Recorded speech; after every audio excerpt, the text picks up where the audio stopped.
A new study out of Washington University has found that a full 42% of women who have received COVID vaccines have experienced changes to their menstrual cycle, which is, of course, impossible because the public health authorities assured us that the vaccines could not in any way affect women's cycles. We're going to turn now to our Dr. Jen Ashton, who has some answers to some of your more pressing medical questions. We'll start with the first one, Dr. Jen. Is there a relationship between the vaccines and menstrual cycles? We've definitely talked about this. We sure have, you guys. And this is really spreading like wildfire on social media with zero scientific or medical basis for this. Remember, in medicine, every time we talk about a study, a finding, what is the first thing we say? Big difference between association and causation. So yes, women can get the vaccine and then experience changes in their menstrual cycle. That does not mean that one causes the other. And in fact, if you look at the biology of how these vaccines work, there is zero hormonal interaction. So please, let's put that to rest. Yes, this got a lot of attention because a school actually in Florida was telling teachers that they cited this as a reason for not being vaccinated. Defies science. Defies science. So let's put that to rest because it defies science. Not only did the vaccines not affect menstruation, according to the public health establishment, but it was scientifically impossible for them to affect menstruation. Social media companies censored and deplatformed people for suggesting that they did. And then something really weird happened. Women started noticing that the vaccines were, in fact, affecting their menstrual cycles. And eventually, enough women noticed that phenomenon that it became undeniable. So the establishment completely changed its tune, loosened up the language a little bit, and starting in January of this year, they started to admit small changes. Here we go. This is from ABC. It's funny, this is from the same network as Good Morning America that we were just watching. COVID-19 vaccine linked to small, temporary changes in menstrual cycles, study finds. So the very same outlet, the very same network, the very same show went from scientifically impossible, defies science, to, some small changes. Very small, very temporary, nothing to see here, move along, move along. Now, of course, they're admitting to slightly larger changes. The researchers behind the Washington University study observed that many of the study participants experienced changes to their cycles lasting more than a week after vaccination, which is important because that is beyond the period in which adverse symptom reporting is closely monitored during vaccine trials. How much longer than a week? We just don't know. Now the medical establishment insists, okay, fine, the menstrual changes do occur, but they won't have any long-term consequences. And of course, the public health gurus don't have any proof to back up this claim because the vaccines have only existed for a year and a half and there are no long-term data, period. They just don't exist. So now you've got a choice to make. You can either believe the fancy, credentialed, genius, powerful public health officials in the white lab coats, the people who told you that the vaccines would prevent infection and would prevent transmission and could not possibly affect women's menstrual cycles and on and on. In other words, the people who've gotten pretty much everything about COVID wrong from the start. Or you can believe the knuckle-dragging, conspiracy theorist deplorables who urged caution from the beginning and, though they don't generally possess fancy medical degrees or positions of public authority, have pretty much gotten everything right. That's your choice. I'm Michael Knowles. This is The Michael Knowles Show.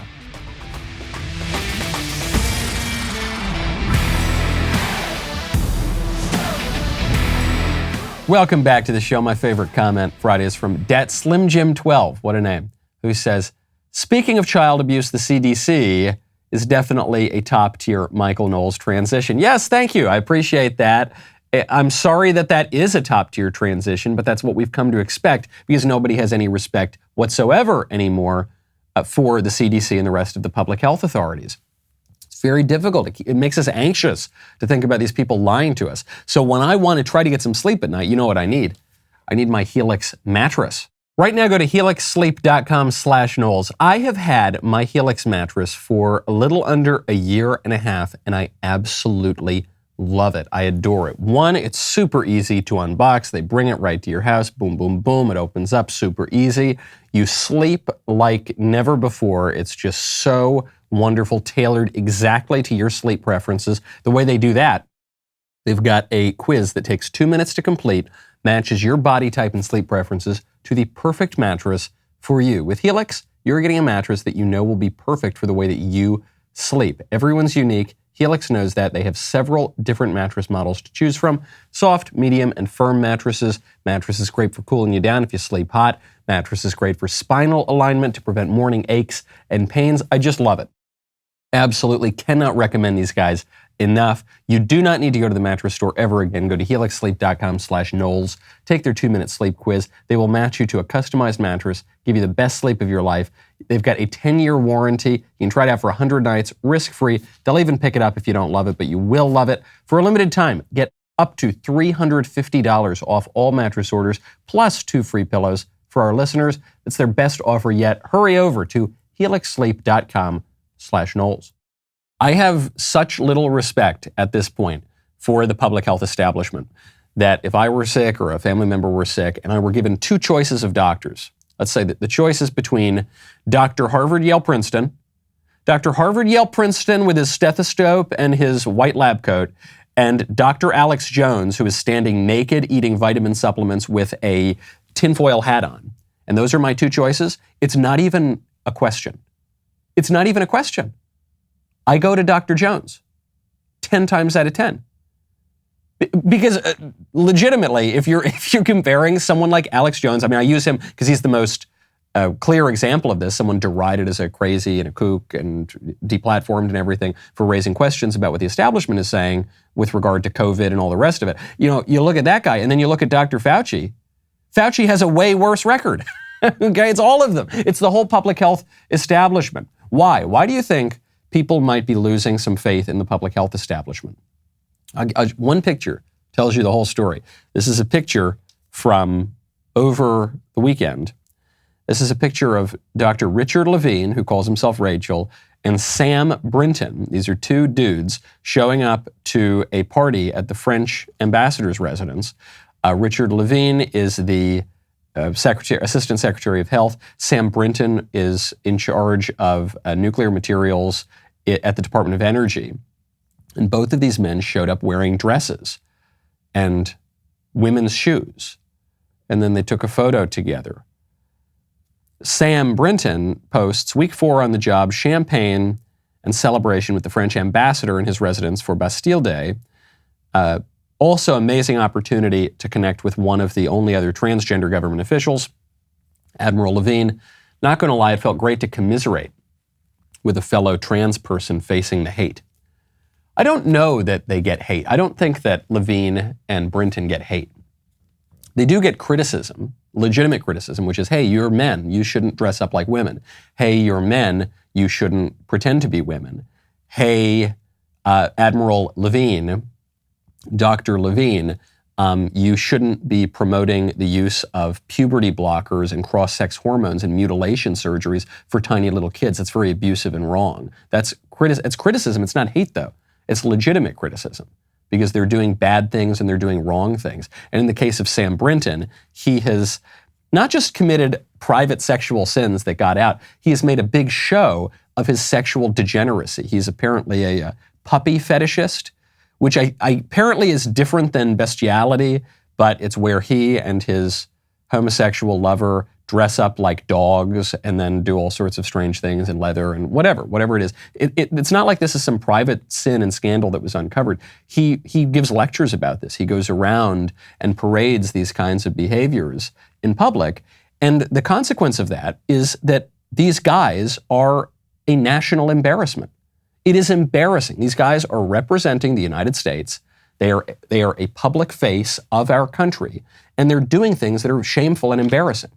And I don't even mean to wag my finger and blame them and try to humiliate them or anything like that, or expose some private sins. They're doing this publicly. They're the ones humiliating us. Okay, it's not the conservatives who are being graceless and cruel here and harsh and mean-spirited.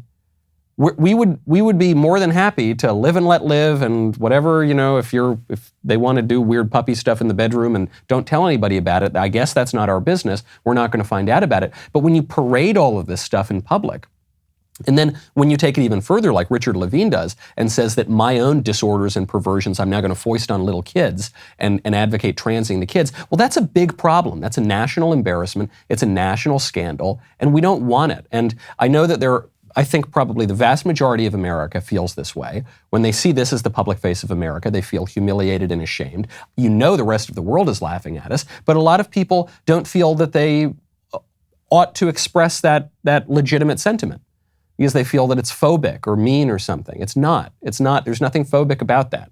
We're talking about politics. We're talking about public life, okay? And these people in public life are an embarrassment. And there's nothing wrong with people not wanting to be embarrassed at the national level, okay?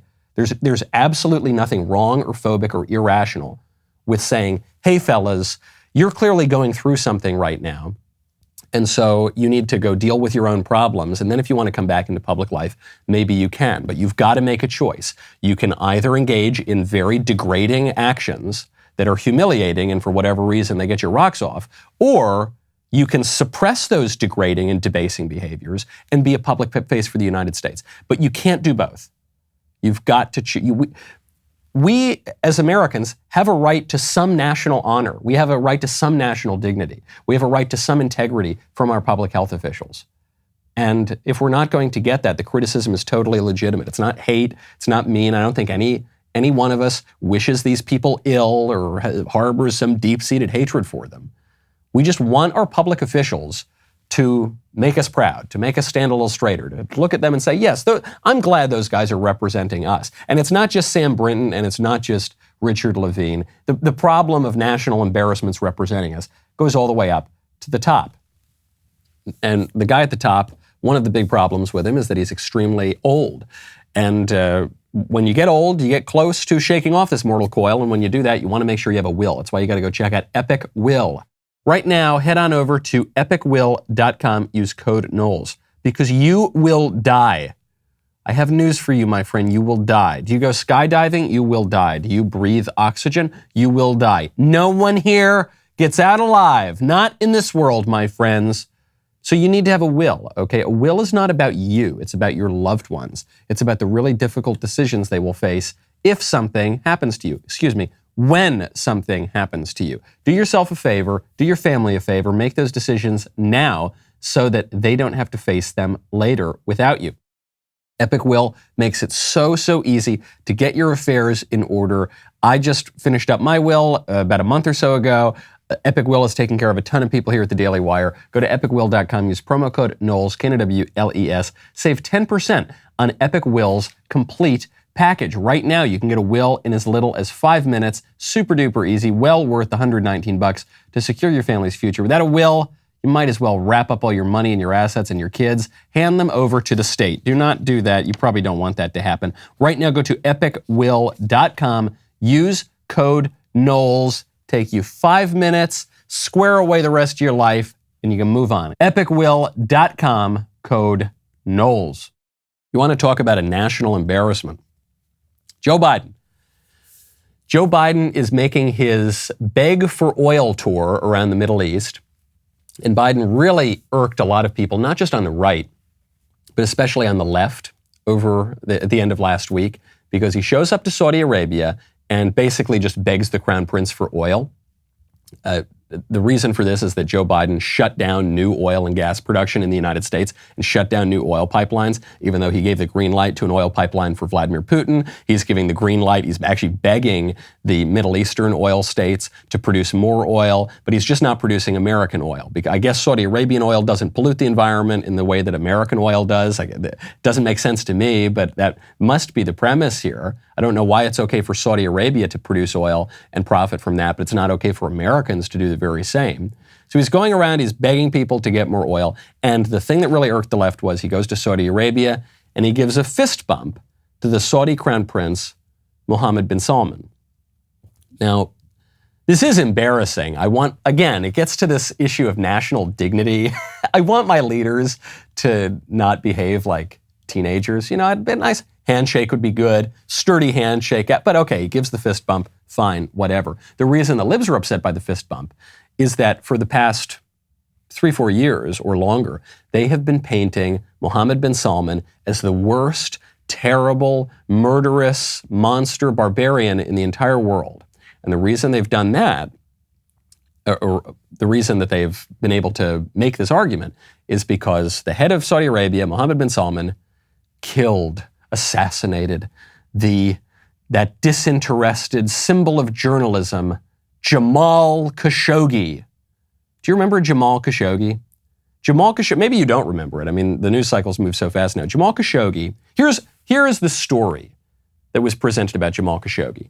He was a journalist, a reporter, a columnist for the Washington Post who was just minding his own business in Turkey, and the Saudi crown prince sent his thugs, his assassins, to the residence where Jamal Khashoggi was staying, and they chopped him up and they tortured him and they killed him because he was speaking truth to power and he was a disinterested journalist, and this was an attack on the Fourth Estate and the free press everywhere. And that's not what happened. That's not what happened at all. The Jamal Khashoggi story was just complete propaganda. Jamal Khashoggi was a political operative and a spy. He was not, in any reasonable use of the term, a journalist. Jamal Khashoggi had been a spy for Saudi Arabia. He had been a spy for Saudi Arabia's enemies. He had palled around and worked with Osama bin Laden back in the early days of Al-Qaeda. He was on the payroll of Qatar. He would have these foreign interests draft, sometimes write whole portions of the columns that he would submit to the Washington Post and other publications. He was an influence peddler. He was a political operative. He had been on the good side of parts of the Saudi royal family, then he fell on the bad side of parts of the Saudi royal family, and he was working for some of the Saudi enemies. So the Saudis did what the Saudis do, what a lot of states do, and they went out and assassinated their enemies. I'm not defending the assassination of the enemies of Saudi Arabia, but I am saying this is kind of par for the course. And it's very different than the story that had been presented, which is that Saudi Arabia was attacking the free press. That's not it at all. What you saw playing out there with the assassination of Jamal Khashoggi and really the subsequent media spin around it is you saw two competing interests, especially in the United States. The libs went crazy over the killing of Jamal Khashoggi because the libs hate Saudi Arabia. They want us to back away from Saudi Arabia and our relationship there, and they want us to cozy up to Iran. The conservatives tend to think that we're better with the devil we know than the devil we don't, and they prefer that we remain allies with Saudi Arabia and that we don't cozy up to Iran, and we don't give Iran pallets of cash, and we don't give Iran a nuclear weapon. And there are a lot of other regional powers at play there as well. So the libs pounced on the Jamal Khashoggi killing to try to generate worldwide opposition to Saudi Arabia and to get people to cozy up more to Iran. It was just a propaganda operation to shift certain geopolitical alliances. And the reason I mention it is because a lot of people fell for it. The Washington Post is still going crazy over the killing of Jamal Khashoggi as some attack on the press. And a lot of people fell for it because they violate the first rule when you are reading any news story. I talked about this a couple weeks ago, but it's really important to keep in mind. When you are reading a news report about any story, domestic, foreign, economic, crime, immigration, whatever, the first question you have to ask yourself before you even get to the facts, the who, what, where, when, why, you have to ask a why question about the story itself. You have to ask, what is the angle? When you're reading the New York Times, when you're reading the DailyWire, when you're reading anything in between, you need to ask yourself, okay, what is the angle here? Why is this story being reported now by this news outlet? Why? Journalism costs money. People are putting their resources in a certain place, so people are going to make decisions on how to deploy those resources. And there are always political considerations that come into that. So you've got to ask yourself, and it's just it's true across the political spectrum, but it's particularly egregious when we're talking about the Washington Post or the New York Times, where there are huge, entrenched, corrupt interests that fund these papers. What is the angle? Why is this being reported now? Why am I being told that the assassination of an ex-Saudi spy is the worst attack on a free press in the history of the world. And you realize it actually has nothing to do with Jamal Khashoggi. It has nothing to do with the press. It has nothing to do with Washington Post. It has everything to do with giant political forces trying to restructure the world order. Speaking of death, there's a new BLM idol that's out there. You might have missed this one. If you were out having a barbecue with your family this weekend, you might have missed that a new BLM idol dropped. This person is Tekle Sundberg. Tekle Sundberg was a young man who, according to investigators, fired multiple gunshots inside a Seward neighborhood in Minneapolis, inside this apartment building on Wednesday night. And so the police were called. They were trying to talk this guy down. They were trying to get the guy to surrender. The guy just would not surrender. And eventually the cops killed him. And now there are BLM demonstrations, people showing up. Justice for Tekle. He was killed by the racist Minneapolis cops because he's a black man. And they were making their demonstrations, which were interrupted by a really inconvenient person for the BLM crowd. The inconvenient person would be the victim who was almost murdered with her 2 little kids by Tekle Sundberg. They're my idols because you guys are celebrating his life. It was a terror. I'm sure it was a This is terror. not okay. Not okay. You're alive. Shut up. You can hear BLM. Shut up. Grief Shut up. in silence. This is not okay. This is not a George Floyd situation. George Floyd was unarmed. He was unarmed. You're alive. Sorry. This is not okay. You're alive. The bullet missed you, so stop My complaining. kids have to deal with this and probably have a mental illness now because they almost lost their life. Of course the kids are There's traumatized. bullet holes in my kitchen How do you because he know? sat in the hallway. No bullet holes in you, watching though, my move. Stop complaining. You didn't die. You almost did, I but wish it never happened either. I don't have a place to call home. I can't sleep that night. She's obviously going through a moment. This is not okay. going through a moment, yeah. She and her 2 kids were almost killed. She's obviously going through a moment. And now you're complaining that the guy who shot him got shot. Home! Go home!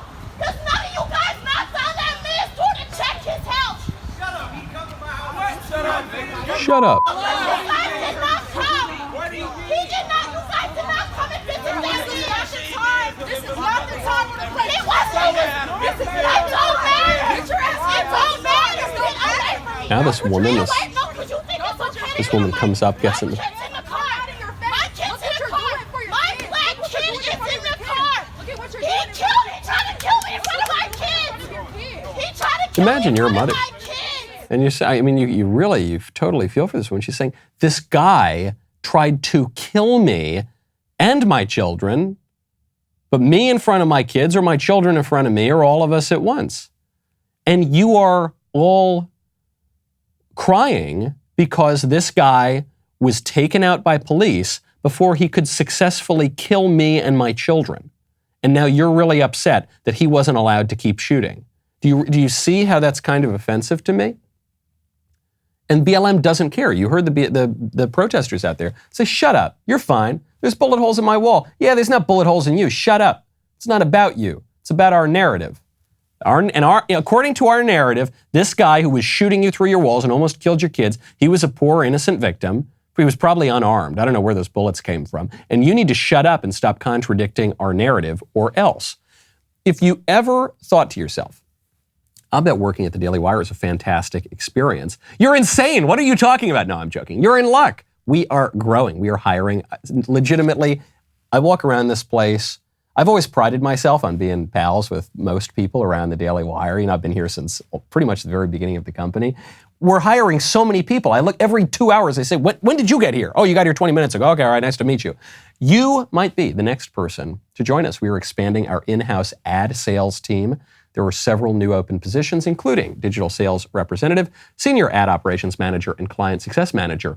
Prior experience in digital and audio sales is a must. This is an incredible opportunity to be a key player in the Daily Wire business. These positions are based here in Nashville. For more details and to apply, visit dailywire.com/careers. We'll be right back with a lot more.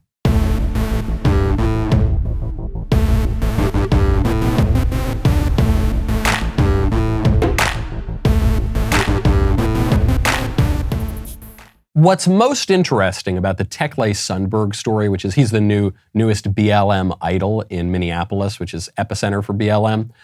what's most interesting is not the divergence between reality and the BLM narrative. BLM narrative, he was this poor man, this poor innocent man, the cops shouldn't have shot him. The reality is he was shooting at his neighbors, almost killed a woman and her 2 kids. The cops came in and put him down like Old Yeller.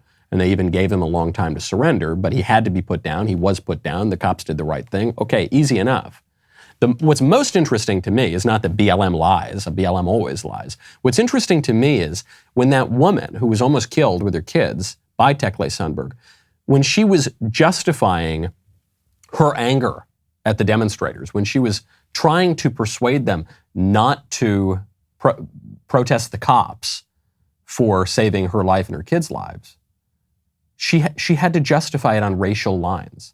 She kept saying, this is not a George Floyd situation, as though the cops had no right to interfere in George Floyd. George Floyd, totally innocent victim, right? She seems to be implicitly buying into the BLM narrative on George Floyd. And then she says, my kids were almost killed. My kids were traumatized. My kids are in the car. And that's not working. She says, my black kids, they're not like those evil white kids. They're not like those terrible white kids. If they got shot, that'd be fine. Or if the white kids were traumatized, who cares? We hate those white kids. They're black kids. And because they're black kids, surely then you have to have some sympathy with me. And it's really sad and ugly that that's the place we're at. But it does seem to buttress something that we've talked about on this show for a long time, which is that the civil rights racial narrative is the narrative in American politics. Everything has to fit into that narrative. One of the primary arguments in the pro-life movement, in the anti-abortion movement, has been that abortion, one, was begun as a political program in America largely to target blacks, and that it disproportionately kills blacks, and it's racist. They make abortion about race. So many of the economic arguments we make about taxes, about economic growth, we make on racial lines. This disproportionately hurts black people. This disproportionately is racist. So many of the arguments we make about education come down to race. So many of the arguments we make about immigration come down to race. This is mass migration reduces wages for people at the lower end of the income spectrum, which disproportionately affects racial minorities. So almost all of the arguments come down to that. This has been building for a long time in American politics. But even here, you just see it at its most absurd extreme. A woman who is justifying anger that her kids were almost killed by guns, by this maniac just popping off bullets through the wall, and then the cops take him out. And she's trying to justify why she thinks the killing of the shooter was okay, and she has to justify even that on racial lines. Well, my kids are black. They're not white. Come on, you'd have a point if they were white, but they're black. Really, really bizarre and really, really sad. And you see it not even just in America. This racial political narrative as the dominant thread in Western politics. It's true in Britain too, on a completely different sort of story, but the same theme here. A British dance school has just dropped ballet from its audition process. And it's dropped ballet from the audition process because it's, quote, built around white European ideas. Britain, historically one of the whitest countries ever, is not allowed to have ballet at its dance school because ballet is too white. One, non-white people can dance ballet, last I checked. But two, why are white dances terrible? Why are we not allowed to have white dances? Britain's Northern School of Contemporary Dance dropped ballet from that process because not only is it too white and European, but it's too gendered as well. And this is being reported by The Telegraph. It's got a potentially contentious nature. Here is what the head of undergraduate studies at the dance school says. It is essentially an elitist form. Young people need to pay to take ballet classes as a general rule, and for a vast number of potential students, they've not had access to ballet, and so we've got to get rid of ballet when we're considering who should come into the dance school. And she's saying it's elitist. You have to pay, you have to train, it requires a lot of skill, and so we've got to get rid of that. One, the argument is kind of racist, right? They're saying, oh, this thing that requires a lot of skill and time and effort, and it's really beautiful and intricate and sophisticated, yeah, that's just for white people. That's just for white people. All the non-white people, they can just kind of stomp around without any skill whatsoever. That's fine for them. But we, listen here, we're so progressive, we're so woke, that we're going to get rid of all of the sophisticated, beautiful dances because those are clearly just for white people. The black people could never dance ballet. That's crazy, crazy talk, don't you think? So there is a kind of irony here that they are embodying the very thing that they're pretending to attack. But two, I like ballet. I like nice things. I like things that require skill. I like things that require training. I don't think that only white people can do things that require skill and training and that are beautiful. Why is it that in the name of racial equity, we have to bring everything down? Why can't we bring everyone up? I have faith that we can bring people up, regardless of their race. I have faith that we can train people and teach people to look for the good, the true, and the beautiful, and do all the sorts of. I have faith that that can happen. I think there's quite a lot of evidence that has happened in the past. What here, though, is they say, nope, sorry. Because of racism, you don't. Because of racial politics, you no longer get ballet. I think this really doesn't play for the libs who are pushing it. In the long run, it's been an effective strategy for them. But when people see it too clearly, when in the short run, when they go a little too far, a little too fast, there's a huge amount of backlash. I mean, you're getting this right now. You can see it. You don't have to take my word for it. You're seeing it in the public opinion polls. And you're not just to public opinion polls, but public opinion polls from the libs. One of the national teachers unions just did a battleground state survey asking what people thought about Ron DeSantis' education policy positions, and specifically on critical race theory, racial lessons in schools. And they realized this stuff is a total loser. By a 32 percentage point margin, the poll said, voters rather in the poll said that they were more likely to vote for candidates who believe public schools should focus less on teaching race and more on core subjects. 32 points. That's a poll pushed by the libs. By 27 points, voters said schools should be banned from teaching sexual orientation and gender identity to kids in kindergarten through third grade. Which, duh, of course, it's pathetic that we even need to frame the question that way. Fourth graders, let's teach them about ball gags and puppy play with Sam Brinton and the rest of the weirdos in our national sexual revolution. But but third grade, that's a little too young. And then by 28 percentage points, they say that transgender athletes should be banned from competing in girls' sports. This is an obvious loser for the libs. And it's why DeSantis is being talked about as a major Republican presidential candidate for 2024, if not very nearly the presumptive nominee. Trump really throws a wrench into all of those plans. But DeSantis is being talked about at the presidential level in a way that I have rarely seen candidates talked about. And it's because he's just doubling down on this message. He did it again earlier this month. You can't put a price tag on opportunity for kids and making sure parents have the ability. And of course, separate from the budget, we believe that when parents send their kids to school, it's for education, not for indoctrination. And we're going to hold that line in Florida. Now, this line literally is not the most meaningful line in the world. When people say this, it's for education, not for indoctrination.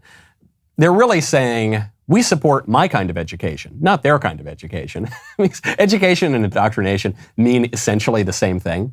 It's just that one has a positive connotation and one has a negative connotation. It's a little more complex than that because education involves freeing people up, making them more human, teaching them to make sense of their freedom and their rational will, whereas indoctrination is considered less thoughtful and more akin to brainwashing. But broadly speaking, what we're really talking about is the substance here. No, we think kids should be taught good and true things, and they shouldn't be taught critical race theory and weird sex stuff and puppy play and transgenderism. That's what we're really saying. But I get why Ron DeSantis is using the line. I think it's a very effective line. It is true that slogans are always wrong and shallow, and they can never get to the entirety of a political view. But when you're in politics, you've got to use slogans.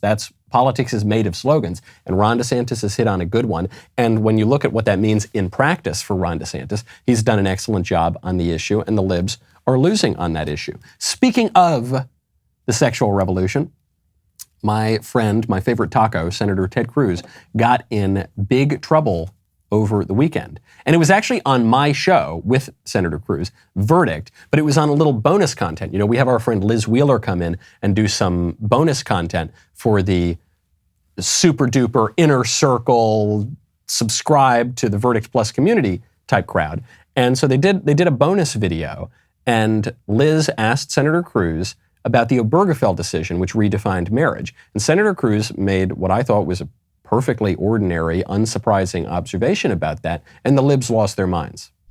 In Obergefell, the court said, no, we know better than you guys do, and now every state must sanction and permit gay marriage.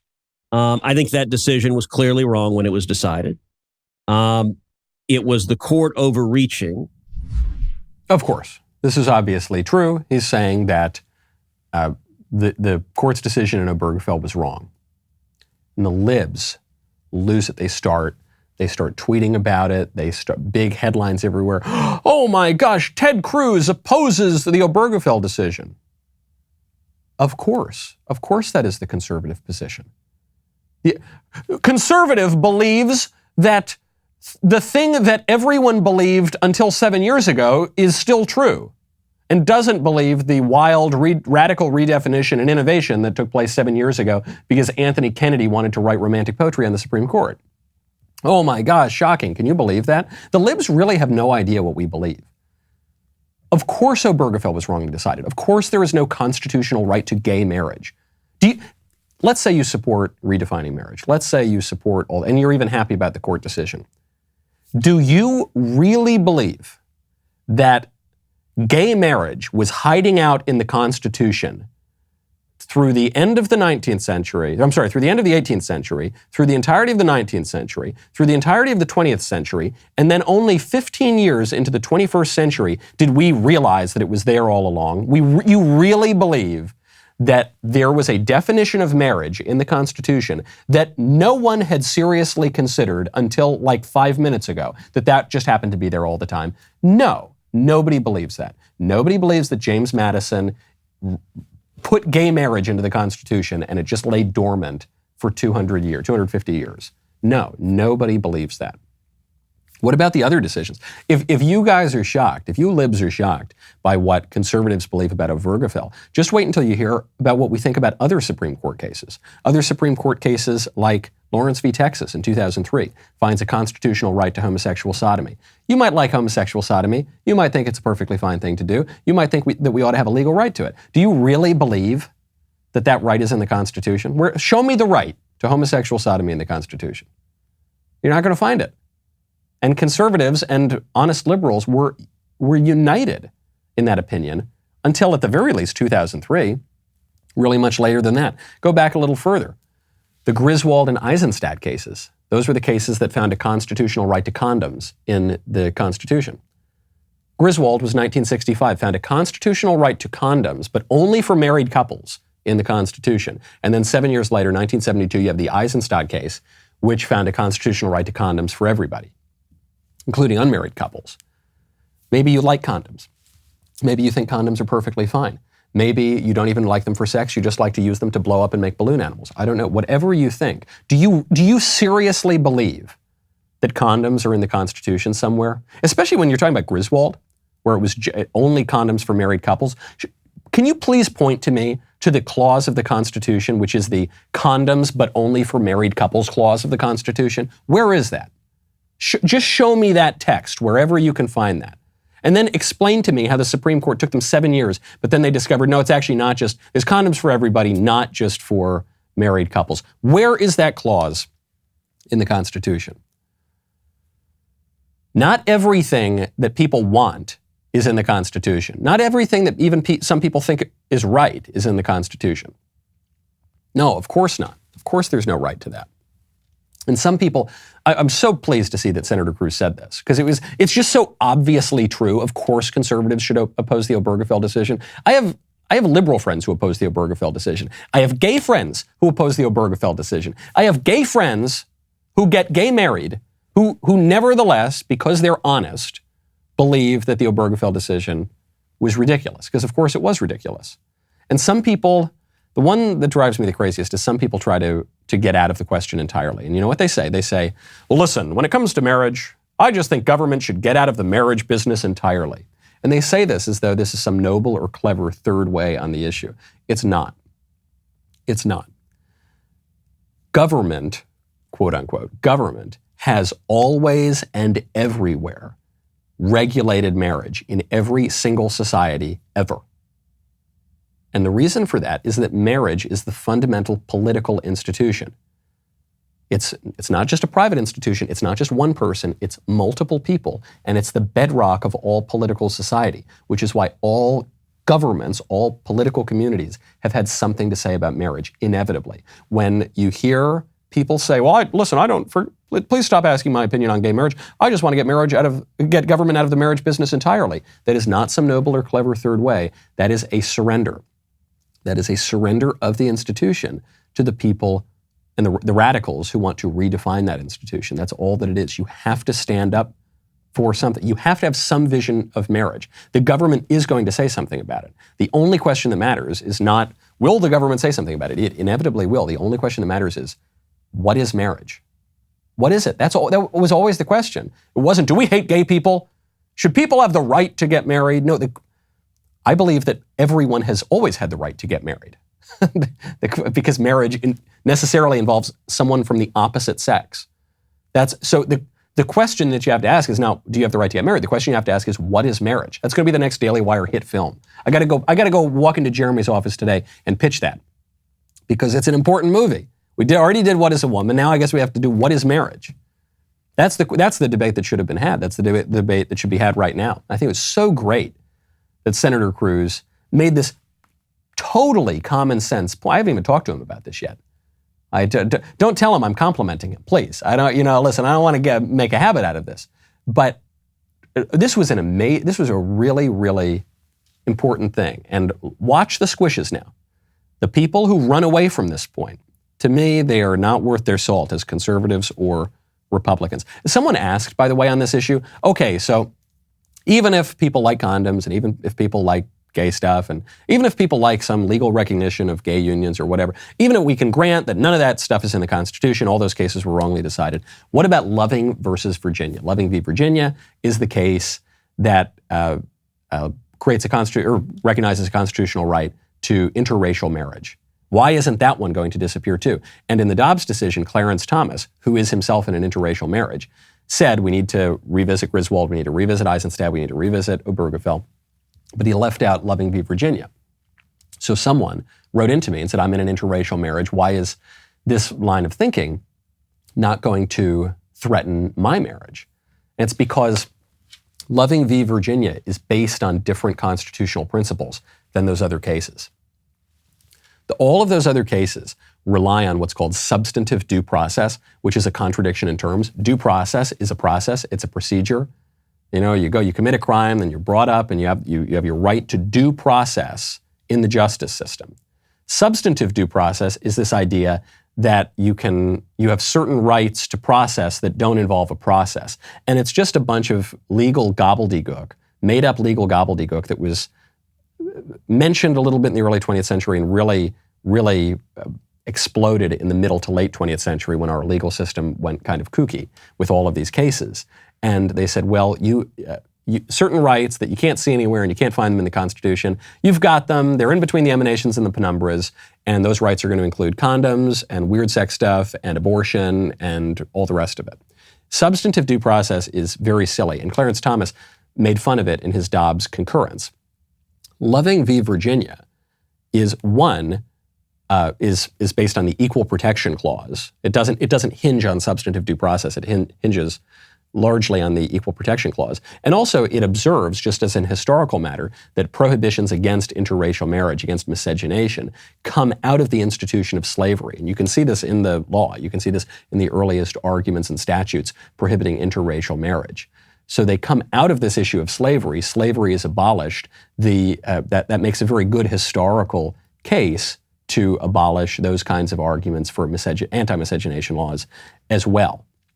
They're not the same. You're going to see the libs try, as conservatives become more aggressive, keep pushing the envelope a little bit further now. You're going to see the libs try to make this about race because, as we mentioned earlier, race is the dominant theme in Western politics, not even just American politics, but Western politics entirely. Don't fall for it. It's just completely made up, and the libs are making really, really bad arguments. You're seeing this too before we go. There's this last Last story, Jennifer Grey, who is this actress from the 80s, she wrote in the LA Times, or she gave them an interview, and she was lamenting the Dobbs decision, the overruling of Roe v. Wade. She said, it doesn't feel real. She says, I wouldn't have my life. I wouldn't have had the career I had. I wouldn't have had anything if she, and she acknowledges, she had an abortion. Had she not had the abortion, she says, I wouldn't have anything. Wouldn't have my career. Wouldn't have all of it. To which I would ask, what career? What career? Jennifer Grey. A lot of people listening to this show probably have no idea who Jennifer Grey is. Jennifer Grey was in 3 movies, 3 popular movies, one of which was Dirty Dancing, which people don't even really watch anymore. And the main line from Dirty Dancing is, nobody puts baby in a corner. How ironic that she says, in order to have the Dirty Dancing movie, I had to kill my baby. Nobody puts baby in a corner, except for me. I do a lot worse than that. She was in Ferris Bueller. She was in Red Dawn. That's kind of it. Was it worth it? It was worth killing your kid. And Jennifer Grey would say, I've had a great, amazing Hollywood career. I'm famous, I'm rich, and all this. Then she got a nose job, and no one ever heard from her again. But she says, I got everything for this abortion. And I say, was it worth it to be in 3 notable movies 35 years ago and then to be completely forgotten? That was worth killing your kid? I don't think so.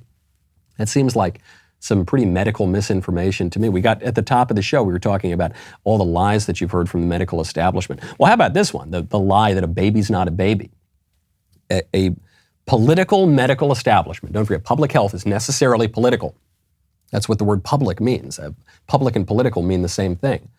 A public health establishment that tells you boys are actually girls and that got everything about this pandemic wrong, and that tells you even more basically that a human being, a little baby, is not a baby. That is not a public health establishment that is ever going to inspire trust. I'm Michael Knowles. This is The Michael Knowles Show. See you tomorrow.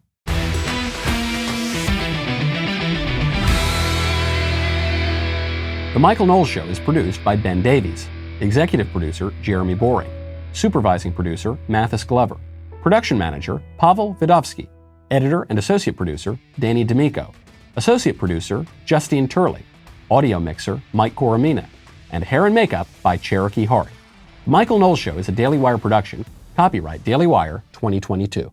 Today on The Ben Shapiro Show, after promising that their expertise would guide Americans through economic hardship, foreign policy chaos, and global pandemics, the experts have destroyed their own credibility, but they still insist you mimic their values. That's today on The Ben Shapiro Show. Give it a listen.